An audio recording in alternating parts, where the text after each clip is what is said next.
இன்றைய அறிவியல் வகுப்பில் நம்ம என்ன பார்க்க போகிறோம்னா 9ஆம் வகுப்பு அறிவியல் புத்தகத்தில் இருக்கிற ஊட்டச்சத்து மற்றும் ஆரோக்கியம் அப்படிங்கிற பாடத்தை பார்க்க போகிறோம். இந்த பாடத்தில் டிஎன்பிஎஸ்சி எக்ஸாமுக்கு என்ன தேவையோ அந்த பாயிண்ட்டை மட்டும் பார்க்கலாம். கடைசியாக புக் பேக் கொஷினையும் பார்த்துடலாம். இந்த வீடியோவை பற்றி சொல்லணுன்னா ரொம்ப முக்கியமான வீடியோங்க. ஏன் சொல்கிறேன்னா ஊட்டச்சத்து மற்றும் ஆரோக்கியம் நோய்கள் இந்த டாப்பிக்கில் டிஎன்பிஎஸ்சிலேருந்து கண்டிப்பாக கொஷின் வந்துகிட்டு இருக்கு. அதனால் இந்த வீடியோவை நல்லா கேர்ஃபுல்லாக வாட்ச் பண்ணி பயன்படுத்திக்கோங்க. முதல்ல என்ன கொடுத்துருக்காங்கன்னா மனிதனுக்கு தேவையான ஊட்டச்சத்தை கொடுத்துருக்காங்க. ஒரு மனிதனுக்கு தேவையான ஊட்டச்சத்து அப்படின்னா 5 வகையான ஊட்டச்சத்து தேவைப்படுதுங்க. கார்போஹைட்ரேட், புரதங்கள், கொழுப்புகள், வைட்டமின்கள், தாதுப்புகள். இந்த 5 ஊட்டச்சத்து பற்றியும் இந்த வீடியோவில் டீட்டெயிலாக கொடுத்துருக்காங்க. ஒவ்வொன்றா பார்ப்போம். முதல்ல பார்க்குறது கார்போஹைட்ரேட். கார்போஹைட்ரேட் எப்படி உருவாக்கப்பட்டிருக்குன்னு பார்த்தா கார்பன், ஹைட்ரஜன், ஆக்சிஜன் இந்த மூன்றும் கலந்த ஒரு கரிம கூட்டுப்பொருள். இந்த மூன்றும் கலந்த கரிம கூட்டுப்பொருள் தான் கார்போஹைட்ரேட். கார்போஹைட்ரேட்டு பொதுவாக என்ன பண்ணுன்னா நம்ம உடம்புக்கு தேவையான ஆற்றலே கொடுக்கும். நம்ம சாப்பாடு சாப்பிட்றோம் இல்லைங்களா, அரிசி சாப்பாடு, அதில் என்ன இருக்குது, அதில் வந்து கார்போஹைட்ரேட் தான் இருக்குது. இந்த கார்போஹைட்ரேட் என்ன பண்ணும், உடலுக்கு ஊட்டச்சத்தை கொடுக்கும். இந்த கார்போஹைட்ரேட்டை பொறுத்த வரைக்கும் 3 வகையாக இருக்குங்க. ஒற்றை சர்க்கரை, இரட்டை சர்க்கரை, கூட்டு சர்க்கரை. இந்த 3ல் எது வருங்கிறத மட்டும் ஜஸ்ட் தெரிஞ்சுக்கோங்க. ஒற்றை சர்க்கரைக்கு உதாரணம் குளுக்கோஸ், இரட்டை சர்க்கரைக்கு உதாரணம் சுக்ரோஸ், கூட்டு சர்க்கரைக்கு உதாரணம் செல்லுலோஸ். இதெல்லாம் முக்கியமாக ஜஸ்ட் தெரிஞ்சுக்கிட்டா போதுங்க. அடுத்தது புரதங்கள். புரதங்களை பொறுத்த வரைக்கும் புரதத்தை நம்ம எதுக்காக எடுத்துக்குவோம் அப்படின்னா புரதத்தை வந்து நம்மளுடைய திசு வளர்ச்சிக்கும் உடல் பாதுகாப்புக்கும் எடுத்துக்குவோம். குறிப்பாக புரதங்கள் வந்து நம்மளுடைய உடல் வளர்ச்சிக்கு வந்து பயன்படுங்க. புரதங்களில் பல அமினோ அமிலங்கள் இருக்குது. குறிப்பாக நம்ம உடம்புக்கு தேவையான அத்தியாவசியமான அமினோ அமிலங்கள் புரதத்தில் தான் இருக்குது. EAAன்னு சொல்லுவாங்க. இந்த அத்தியாவசிய அமினோ அமிலங்களை நம்ம உடம்பால் தயாரிக்க முடியாதுங்கிறதுனால வெளியிருந்து நம்ம எடுத்துக்கிறோம். குறிப்பாக நம்ம உடம்பில் 9 அத்தியாவசியமான அமினோ அமிலங்கள் இருக்குங்க. எத்தனை இருக்குங்க மட்டும் முக்கியமாக பார்த்துக்கோங்க.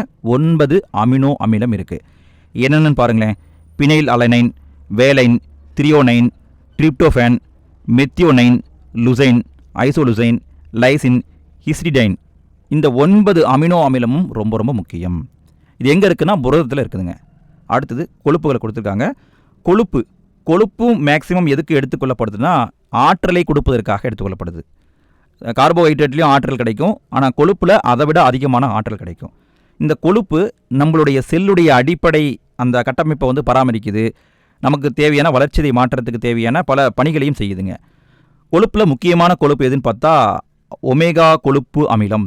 இது ரொம்ப முக்கியமான கொழுப்பு அமிலம். அடுத்தது ஒரு பாக்ஸ் கண்டென்ட் மட்டும் பார்ப்போம். என்ன அப்படின்னா கார்போஹைட்ரேட், புரதம், கொழுப்பு. இதை தினசரி நம்ம எவ்வளோ எடுத்துக்கணும் அப்படிங்கிறத மட்டும் தெரிஞ்சுக்கிட்டால் போதும். கார்போஹைட்ரேட்டை பொறுத்த வரைக்கும் ஒரு நாளைக்கு 150 கிராம் டு 200 கிராம் எடுத்துக்கணும். புரதங்கள் 40 கிராம் எடுத்துக்கணும். கொழுப்புகள் 35 கிராம் எடுத்துக்கிட்டால் போதும். இது வந்து அன்றாட வாழ்க்கையில் நமக்கு தேவைப்படுபவை. இவ்வளோ எடுத்துக்கிட்டால் போதுங்க. அடுத்தது வைட்டமின்கள். வைட்டமின்கள் அப்படிங்கிறது மிகச்சிறிய அளவில் தேவைப்படும் முக்கியமான ஊட்டச்சத்து. இதை வந்து ரொம்ப கம்மியாக நம்ம எடுத்துக்கிட்டால் போதும். கம்மியாக தான் தேவைப்படும். இந்த வைட்டமின் எதுக்கு தேவைப்படுதுன்னா உடல் செயலியல், அதாவது உடல் வந்து சிறப்பாக செயல்படணும் அப்படிங்கிறதுக்காகவும் உயிர் வேதியியல் செயல்பாடுகள் கரெக்டாக ஃபங்க்ஷன் ஆகணும் அப்படிங்கிறதுக்காகவும் வைட்டமின்கள் தேவைப்படுதுங்க. அடுத்து இங்கே ஒரு பாக்ஸ் கணக்கு கொடுத்துருக்காங்க பாருங்கள். இது ரொம்ப முக்கியம். வைட்டமின் அப்படிங்கிற பேரை வச்சவர் யாருன்னு பார்த்தா டாக்டர் ஃபங்க். டாக்டர் ஃபங்க் தான் வைட்டமின் அப்படிங்கிற பேரை வச்சார். வைட்டமின்களை ABCDன்னு பிரிச்சிருப்பாங்க இல்லையா. ஏன் இந்த ABCDன்னு பேர் வச்சுருக்காங்கன்னா எதை ஃபஸ்ட்டு கண்டுபிடிச்சாங்களோ அதை ஏன்னு வச்சுட்டாங்க. ரெண்டாவது கண்டுபிடிக்கப்பட்டது B. இப்படி ஒரு ஆர்டரில் வந்து கொண்டு வந்திருக்காங்க. முதல்ல கண்டுபிடிக்கப்பட்ட வைட்டமின் பார்த்தா வைட்டமின் A. இதை மட்டும் முக்கியமாக பார்த்துக்கோங்க. அடுத்தது மனித தோலால் உருவாக்கக்கூடிய வைட்டமின் அப்படின்னு பார்த்தா வைட்டமின் D. வைட்டமின் Dயை மனித தோலில் மட்டும்தான் தயாரிக்க முடியும். நம்ம என்ன பண்ணுவோம், காலை சாயந்தரம் வந்து வாக்கிங் போகிறோம்ல, அப்போ சூரிய ஒளி நம்ம தோல் மேலே படும் பொழுது டீஹைட்ரோ கொலஸ்ட்ரால் அப்படிங்கிற வேதிப்பொருள் வைட்டமின் D ஆக மாறுகிறது. எது மாறுதுன்னு பாருங்கள். டீஹைட்ரோ கொலஸ்ட்ரால் அப்படிங்கிறது வைட்டமின் D மாறுது. வைட்டமின் Dயை சூரிய ஒளி வைட்டமின் அப்படின்னு சொல்லுவாங்க. வைட்டமின் Dயை சூரிய ஒளி வைட்டமின் அப்படின்னு சொல்லுவாங்க. அடுத்து இந்த பாக்ஸ் கண்டென்ட் பாருங்கள். இது ரொம்ப முக்கியம். வைட்டமின்களை பற்றியும் அதோடைய பேர், அதனால் ஏற்படக்கூடிய நோயை பற்றியும் கொடுத்துருக்காங்க. ரொம்ப முக்கியம். நீங்கள் டீப்பாக படித்து வச்சுக்கோங்க. முதல்ல பார்க்குறது கொழுப்பில் கரையும் வைட்டமின். கொழுப்பில் கரையும் வைட்டமின் வந்து 4 வைட்டமின் ADEK. இந்த 4ம் கொழுப்பில் வந்து கரையும். ஒவ்வொன்றா பார்ப்போம். வைட்டமின் A, இதை ரெட்டினால் சொல்லுவாங்க. வைட்டமின் A குறைபாட்டால் வரக்கூடிய நோய் சீரோப்தால்மியா, அதாவது தோல் நோய் வரும். நிக்டோலோபியா அப்படிங்கிற மாலைக்கண் நோய் வருங்க. இது வைட்டமின் A குறைபாட்டால் வரக்கூடியது. வைட்டமின் ஏன் வேதி பெயர் retinal. Vitamin D, vitamin D உடைய பேர் என்னென்னு பார்த்தா கால்சிஃபெரால். வைட்டமின் D குறைபாட்டால் வரக்கூடியது ரிக்கட்ஸ் அப்படிங்கிற நோய் வரும். வைட்டமின் E, வைட்டமின் E உடைய வேதி பேர் வந்து டோகோஃபெரால். இந்த வைட்டமின் E குறைபாட்டால் வரக்கூடிய நோய் என்னென்னு பார்த்தா எலிகளில் மலட்டுத்தன்மை, இனப்பெருக்க பிரச்சனைகள்லாம் வருங்க. அடுத்து வைட்டமின் K. வைட்டமின் கே வந்து வேதிப்பொருளான குயினோன்லேருந்து தயாரிக்கப்படுகிறது. இது ரொம்ப ரொம்ப முக்கியம் பாருங்களேன். அதாவது மற்றதெல்லாம் வேறையாக இருக்குது, இந்த வைட்டமின் கே மட்டும் வேதிப்பொருள்லேருந்து தயாரிக்கப்படுது. இந்த வைட்டமின் கே குறைபாடால் வரக்கூடிய நோய் என்னென்னு பார்த்தா ரத்தம் உறைதல் வந்து கம்மியாக இருக்கும். ஸோ நோய்களையும் அது எதனால் ஏற்படுகிறது அப்படிங்கிற காரணத்தையும் பார்த்துக்கோங்க, ரொம்ப ரொம்ப முக்கியம். அடுத்து நீரில் கரையும் வைட்டமின்களை பார்ப்போம். நீரில் கரையும் வைட்டமின்கள் பி மற்றும் சி, இந்த ரெண்டும் நீரில் வந்து கரையுங்க. இந்த ரெண்டையும் நம்ம கொஞ்சம் டீட்டெயிலாக பார்ப்போம். வைட்டமின் பி ஒன்னை தயமின்னு சொல்லுவாங்க. இதனால் என்ன நோய் ஏற்படும்னா பெரி நோய் ஏற்படும். வைட்டமின் பி2வை ரிபோப்ளேவின்னு சொல்லுவாங்க. இதனால் ஏற்படக்கூடிய நோய் வந்து எரிப்போப்ளவனோசிஸ் அப்படிங்கிற நோய் ஏற்படுங்க. கீலியாசிஸ் அப்படின்னு சொல்லுவாங்க. வைட்டமின் பி3 பேர் என்னன்னு பார்த்தா நியாசின். இதனால் ஏற்படக்கூடிய நோய் பெல்லாக்ரா. வைட்டமின் பி6 இதை பைரிடாக்ஸ்ன்னு சொல்லுவாங்க. இதனால் ஏற்படக்கூடிய நோய் வந்து டெர்மாட்டிட்ஸ் அப்படிங்கிற நோய்ங்க. வைட்டமின் பி12 இதை வந்து சைனோகோபலமின்னு சொல்லுவாங்க. இதனால் ஏற்படக்கூடிய நோய் வந்து இரத்தச்சோகை ஏற்படும். வைட்டமின் சி இதை வந்து அஸ்கார்பிக் அமிலம் சொல்லுவாங்க.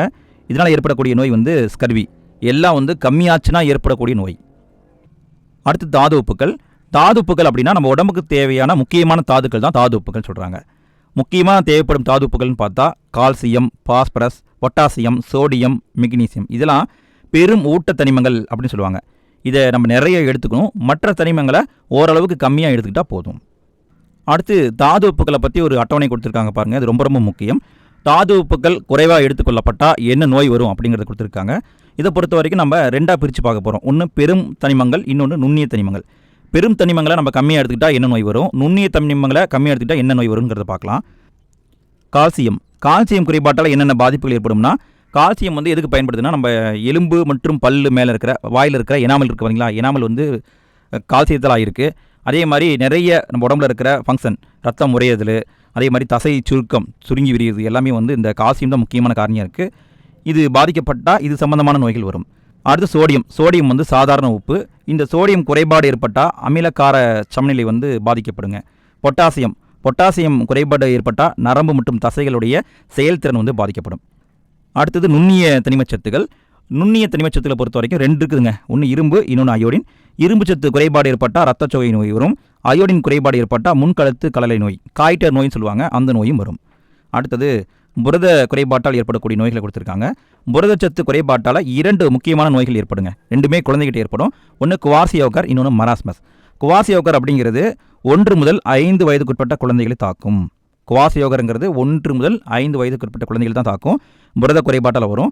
இதனால் என்ன ஆகும்னு பார்த்தா இந்த குழந்தைகள் பாருங்களேன், இந்த குழந்தைகள் வந்து இப்படி வயிறு உப்பி போய் முகமெல்லாம் உப்பி போயிருக்கும். ஆனால் மற்றபடி உலர் வளர்ச்சி அந்தளவுக்கு இருக்காது. இவங்களுடைய உணவில் கார்போஹைட்ரேட் அதிகமாக இருக்கும், ஆனால் புரதம் வந்து ரொம்ப ரொம்ப கம்மியாக இருக்கும். அதனால தான் இந்த பாதிப்பு ஏற்படுதுங்க.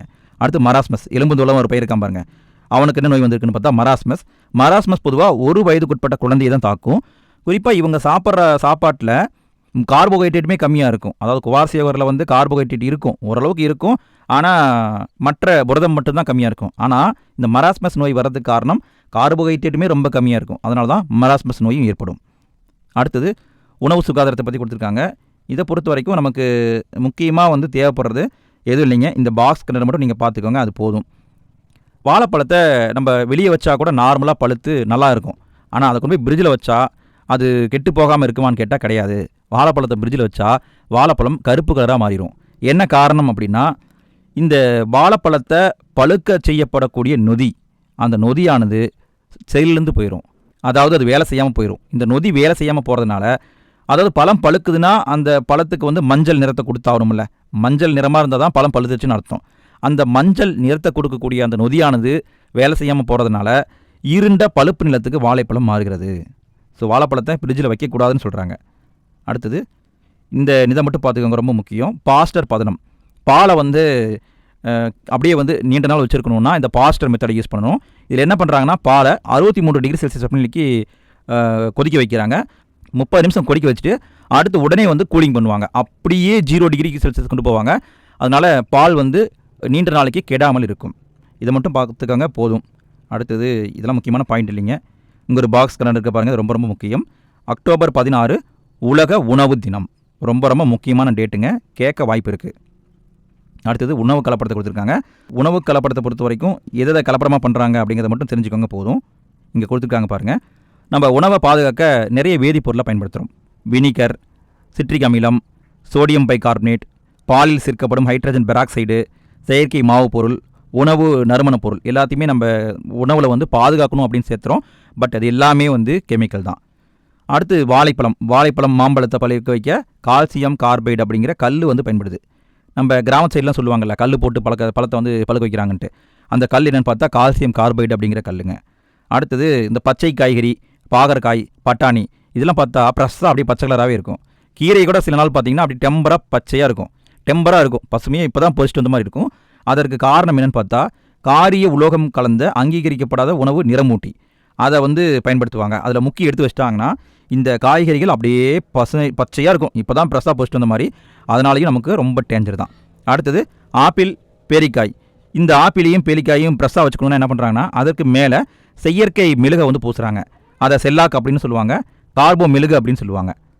அடுத்தது உணவு கட்டுப்பாடுனா உணவுப் பொருளுடைய குவாலிட்டியை கரெக்டாக வச்சுக்கணும், அதாவது உணவை வந்து பாதுகாக்கணும் அப்படிங்கிறதுக்காக உருவாக்கப்பட்டது தான் உணவு கட்டுப்பாடு அப்படிங்கிற ஒரு டிபார்ட்மெண்ட்டு. இந்திய அரசாங்கம் 1954ஆம் ஆண்டு உணவு கலப்பட தடுப்பு சட்டத்தை இயற்றியது. மிக மிக முக்கியமான பாயிண்ட்டுங்க, இது நல்லா தெரிஞ்சு வச்சுக்கோங்க. உணவு கலப்பட தடுப்பு சட்டம் 1954. அதுவே 1955 அடுத்த வருஷம் உணவு கலப்பட தடுப்பு விதிகளை உருவாக்குனாங்க. முதல்ல சட்டத்தை உருவாக்குனாங்க, அதற்கு அடுத்த வருஷம் விதிகளை உருவாக்கியிருக்காங்க. அடுத்து இந்த பாக்ஸ் கரண்ட் ரொம்ப முக்கியம் பாருங்கள். ஏப்ரல் மாதம் 7ஆம் தேதி உலக சுகாதார தினம் ஒவ்வொரு வருஷமும் கொண்டாடிட்டு இருக்காங்க. 2015 ஏப்ரல் 7ஆம் தேதி உலக சுகாதார தினம் கொண்டாடினாங்க. அன்னைக்கு பண்ணை முதல் உண்ணும் வரை உணவை வந்து பாதுகாத்திடுவீர் அப்படிங்கிற ஒரு வாசகத்தை வந்து வச்சு வந்து கொண்டாடியிருக்காங்க. அடுத்து நம் நாட்டில் இருக்கிற உணவு தர கட்டுப்பாடு நிறுவனத்தை பற்றி கொடுத்துருக்காங்க பாருங்கள். ISI, அக்மார்க்கு, FBO, FCI போன்ற தரக்கட்டுப்பாட்டு நிறுவனங்கள் உருவாக்கப்பட்டிருக்குங்க. இதில் குறிப்பாக FCI இந்திய உணவு கழகம், இது 1965ஆம் ஆண்டு உருவாக்கப்பட்டது. ரொம்ப ரொம்ப முக்கியமான பாயிண்ட்டுங்க. இந்திய உணவு கழகம், ஃபுட் கார்பரேஷன் ஆஃப் இந்தியா எப்போ உருவாக்கப்பட்டது? 1967 உருவாக்கப்பட்டது. இதன் நோக்கம் என்னன்னு பாருங்களேன். விவசாய பொருளுக்கு சரியான விலையை கொடுத்து விவசாயிகளையும் வந்து நம்ம பாதுகாக்க வேண்டும். அடுத்தது வேறு என்ன கொடுத்துருக்காங்க? நாடு முழுவதும் உணவு தானியங்களை விநியோகம் செய்யணும், தேசிய பாதுகாப்பை உறுதி செய்ய வேண்டும், உணவு தானியங்களை நுகர்வோர் வாங்கும் விகிதத்தில் சந்தை விலையில் கொண்டு வரணும், அதாவது ரேட் கம்மியாக கொண்டு வரதுக்கு முயற்சி பண்ணணும். இதான் வந்து FCIயுடைய நோக்கமாக இருக்குது. அடுத்து இங்கே ஒரு பாக்ஸ் கொடுத்துருக்காங்க பாருங்கள், இது ரொம்ப ரொம்ப முக்கியங்க. ஒவ்வொரு நிறுவனங்களையும் அதனுடைய செயல்பாடுகளை பற்றியும் கொடுத்துருக்காங்க பாருங்கள். ISI இந்த நிறுவனம் வந்து இந்திய தரக்கட்டுப்பாட்டு நிறுவனம். இதை BIS சொல்லுவாங்க, பெரு ஆஃப் இந்தியன் ஸ்டாண்டர்ட் சொல்லுவாங்க. இது எதுக்கு பயன்படுதுன்னா மின் பொருட்களுக்கு சர்டிஃபிகேட் கொடுக்க பயன்படுதுங்க. அதாவது மின்சாரத்தில் ஒரு பொருளை தயாரிக்கிறாங்கன்னா, மின்சாரத்தில் இயங்கும் பொருளை தயாரிக்கிறாங்கன்னா அவங்களுக்கு சான்றிதழ் கொடுக்குறது யாருன்னு பார்த்தா இந்த ISI நிறுவனம் தான் கொடுப்பாங்க. அடுத்தது அக்மார்க் அப்படிங்கிறது வேளாண்மை பொருளுக்கான குறியீடு. விவசாய பொருள்கள், அதாவது விவசாயம் சம்மந்தப்பட்ட பொருளாக இருந்தால் கண்டிப்பாக அக்மார்க் முத்திரை தான் கொடுப்பாங்க. அடுத்தது FBO, இது வந்து கனி உற்பத்தி பொருளுக்கான ஆணை. அதாவது காய்கறிகள் பழங்கள் இருக்குது பார்த்தீங்களா, அதற்கு சர்டிஃபிகேட் கொடுக்குறது யாருன்னு பார்த்தா இந்த FBO இந்த நிறுவனம் தான் கொடுப்பாங்க. அடுத்தது FSSAI இந்திய உணவு பாதுகாப்பு மற்றும் தர நிர்ணயம். இது எதுக்கு பயன்படுத்துவாங்கன்னு பார்த்தா உணவுப் பொருளுடைய பாதுகாப்பை, அதாவது உணவுப் பொருளை எந்தளவுக்கு குவாலிட்டியாக வச்சுருக்காங்க அப்படிங்கிற குவாலிட்டியை செக் பண்ணிவிட்டு அதற்காக கொடுக்குறது தான் FSSAIங்கிற சர்டிஃபிகேட்டுங்க. இந்த பாடத்தில் இருக்கிற முக்கியமான பாயிண்ட்டை பார்த்தாச்சு. அடுத்து புக் பேக் கொஸ்டின் பார்ப்போம். முதல்ல பார்க்குறது சரியான விடையை தேர்ந்தெடுக்கவும். முதல் கேள்வியை பாருங்கள். மனித உடலின் சில தேவையை பூர்த்தி செய்ய குறைந்த அளவே, அதாவது மேக்ரோ அளவே தேவைப்படும் ஊட்டச்சத்து இதுன்னு பார்த்தா வைட்டமின்கள். நம்ம முன்னாடி தானே பார்த்தோம், வைட்டமின்கள் மிக குறைவான அளவுக்கு தேவைப்பட்டால் போதும். அடுத்து இரண்டாவது கேள்வி பாருங்கள். சிட்ரஸ் வகை பழங்களை உணவில் சேர்த்துக் கொள்வதன் மூலம் ஸ்கர்வி நோயை குணப்படுத்த முடியும் என்று கூறியவர் யாருன்னா ஜேம்ஸ் லிண்ட். ஆக்சுவலாக இந்த கொஸ்டின் எப்படி வந்திருக்குன்னா, முன்னாடி வந்து சயின்ஸ் புக்கை 3 பாகமாக விட்டுருந்தாங்க, இப்போ ஒன்றா மெர்ஜ் பண்ணி விட்டுட்டாங்க. ஸோ அதில் வந்து எக்ஸ்ட்ரா டேட்டா நிறைய இருக்குது. ஸோ நம்ம அதெல்லாம் பார்க்கல, இதை மட்டும் தான் பார்த்துருக்கோம். ஸோ விடை வந்து ஜேம்ஸ் லிண்ட். அடுத்தது மூன்றாவது கேள்வி பாருங்கள். வெங்காயம், உருளைக்கிழங்கு போன்றவை முளை கட்டுவதை தடுக்கும் செயல்முறை என்னன்னு பார்த்தா கதிர்வீச்சு முறை. ரேடியேஷனை நம்ம செலுத்தி தான் அதை வந்து தவிர்ப்போம். அடுத்து நாலாவது கேள்வி பாருங்கள். மத்திய அரசின் உணவு மற்றும் உணவு கலப்பட சட்டம் இயற்றப்பட்ட ஆண்டு 1954. சட்டம் வந்து 54, விதிகள் 1955. அடுத்தது ஐந்தாவது கேள்வி பாருங்கள். உணவு கெட்டு போவதற்கு காரணமான உள்காரணி என்னன்னு கேட்குறாங்க. உள்காரணி வந்து உணவினுடைய ஈரத்தன்மை. உள்ள ஈரமாக இருந்தால் தான் கெட்டு போயிடும். அடுத்தது கோடிட்ட இடங்களை நிரப்புக. ஒவ்வொரு கேள்வியாக பார்ப்போம். முதல் கேள்வியை பாருங்கள். உணவில் எதை எடுத்துக்கொள்வதன் மூலம் குறைபாட்டு நோய்களை தடுக்க முடியும்னா சதவிகித உணவு. அதை எடுத்துக்கிட்டோம்னா குறைபாடுகள் வராது. இரண்டாவது கேள்வி பாருங்கள். உணவுப் பொருட்களின் இயல்பான தன்மை மற்றும் அதன் தரத்தை வந்து பாதிக்கக்கூடிய செயல்பாடு என்னன்னு கேட்டால் கலப்படம். கலப்படம் பண்ணுறதுனால உணவுடைய இயல்பு, அதனுடைய தரம் எல்லாமே வந்து பாதிக்கப்படும். அடுத்து மூன்றாவது கேள்வி பாருங்கள். சூரிய வெளிச்சத்தின் மூலம் உடலில் வைட்டமின் டி உற்பத்தி ஆவதால் வைட்டமின் டிக்கு என்ன பேருனா சூரிய ஒளி வைட்டமின் அப்படின்னு பேருங்க. அடுத்து 4வது கேள்வி பாருங்கள். நீரை வெளியேற்றுதல் அப்படிங்கிற முறையில் அடிப்படை கொள்கை என்னன்னு பார்த்தா நீரை நீக்குதல், தண்ணியே வெளியே அனுப்புகிறோம், அவ்வளோதான். அடுத்து 5வது கேள்வி பாருங்கள். உணவுப் பொருட்களை அவற்றின் டேஸ் தேதி முடிந்த நிலையில் வாங்கக்கூடாதுன்னா காலாவதி, எக்ஸ்பிரி டேட் முடிஞ்சு போச்சுன்னா வாங்கக்கூடாது. அடுத்து 6வது கேள்வி பாருங்கள். இந்தியாவில் தயாரிக்கப்படும் விவசாயம் மற்றும் கால்நடை பொருளுக்கு தான் அக்மார்க் கொடுப்பாங்க. ஸோ எதுக்கு சர்டிஃபிகேட்டு யார் கொடுப்பாங்கன்னு பார்த்துக்கோங்க, ரொம்ப ரொம்ப முக்கியம். அடுத்தது சரியா தவறா என கூறுக. ஒவ்வொரு கேள்வியாக பார்ப்போம். முதல் கேள்வி பாருங்கள். தைராய்டு சுரப்பியின் செயல்பாட்டிற்கு இரும்பு சத்து தேவைப்படுகிறது. இரும்பு சத்துக்கும் தைராய்டுக்கும் சம்மந்தம் இல்லை, அயோடின் தான் தேவைப்படுது. அப்போ இந்த கூற்று தப்பு. 2வது கூற்று பாருங்கள். மனித உடலின் இயல்பான செயல்பாட்டிற்கு வைட்டமின் பெருமளவில் தேவைப்படுகிறது. வைட்டமின் கம்மியாக தேவைப்பட்டால் போதுங்க. அடுத்து 3வது கேள்வி பாருங்கள். வைட்டமின் சி நீரில் கரையக்கூடியது. கரெக்டு, நீரில் கரையக்கூடியது வைட்டமின் பி மற்றும் சி. அடுத்து 4வது கேள்வி பாருங்கள். உணவில் கொழுப்புச்சத்து போதுமான அளவில் இல்லை என்றால் உடல் எடை குறைவு ஏற்படும். கரெக்டு, கொழுப்புச்சத்து இருக்கிறதுனால தான் உடல் எடை கரெக்டாக இருக்கும். அடுத்து 5வது கேள்வி பாருங்கள். வேளாண் உற்பத்தி பொருட்களுக்கு ஐஎஸ்ஐ முத்திரை கட்டாயமாக்கப்பட்டுள்ளது. ஐஎஸ்ஐ யாருக்கு சர்டிஃபிகேட் கொடுப்பாங்க? மின்சாதன பொருளுக்கு தான் தருவாங்க. வேளாண்மைனா அக்மார்க்கு தான் சர்டிஃபிகேட் கொடுப்பாங்க. அடுத்தது பொறுத்துக. கால்சியம் பற்றாக்குறையால் வரக்கூடிய நோய் என்னன்னு பார்த்தா ஆஸ்டியோபோரோசிஸ். அடுத்து சோடியம் பற்றாக்குறையால் ஏற்படக்கூடியது தசைப்பிடிப்பு. பொட்டாசியம் பற்றாக்குறையால் ஏற்படக்கூடியது தசை சோர்வு. நல்லா கவனிங்க, சோடியம்னா தசைப்பிடிப்பு, பொட்டாசியம்னா தசை சோர்வு. அடுத்து இரும்பு குறைபாட்டால் வரக்கூடியது இரத்தச்சோகை நோய். அயோடின் குறைபாட்டால் வரக்கூடியது முன்கழுத்து கலனை நோய். இதே மாதிரி நிறைய வீடியோ போட்டிருக்கோம், எண்ட் ஸ்க்ரீனில் கொடுக்குறேன், பார்த்து யூஸ் பண்ணிக்கோங்க.